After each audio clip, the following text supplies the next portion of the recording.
Grabe, di ko maintindihan yung lalaking yun, kung saan niya kinuha yung hugot. Kasi, um, 1 week pa lang kasi ako sa Black Apps, tapos sabay doon dito sa Facebook page, no? Tapos, sobrang, ano talaga, parang inuulan ako ng mga followers, mga organic. So, nag-average ako ng 300 to 400 followers every day. So, ito na ngayon, nag-message sa akin, nag-message talaga yung lalaking yun. Sabi niya sa akin, huwag mo namang ibigay ang lahat ng best mo.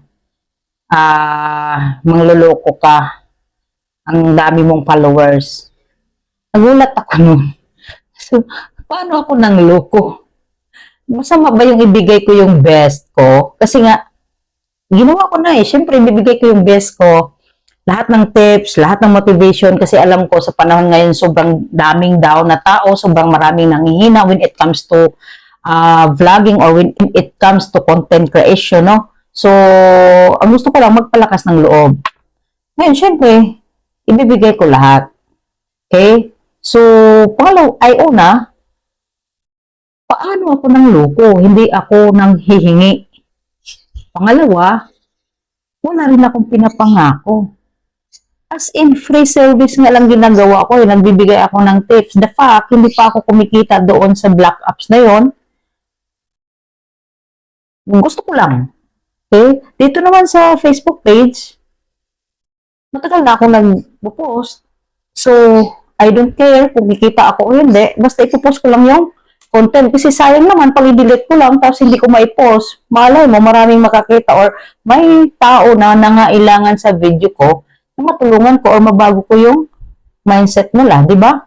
So, I don't know that guy, bakit sabi niya man loko ako, ginaliwa ko daw galingan, tapos, alam mo yun, dami ko ng followers. My God. Ay ako, anyway, basta maging happy tayo sa success ng iba. Yung success naman pinaghirapan ng tao, bakit di natin na-appreciate, di ba? Okay, na-appreciate na natin yung iba diyang nagnanakaw lang, di ba? Dami pang kumakampi. Ako, hindi ako nagpa-promise anything. At I'm not asking anything. I just did this free. Free service. Free talk.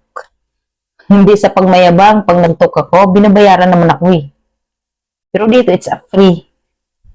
Pero thank you talaga sa lahat ng suporta at nag-appreciate sa akin, no? Okay? So, bahala sila kung hindi lang ma-appreciate. But I don't care as long as I did my passion and I'm happy with what I am doing right now. Alright?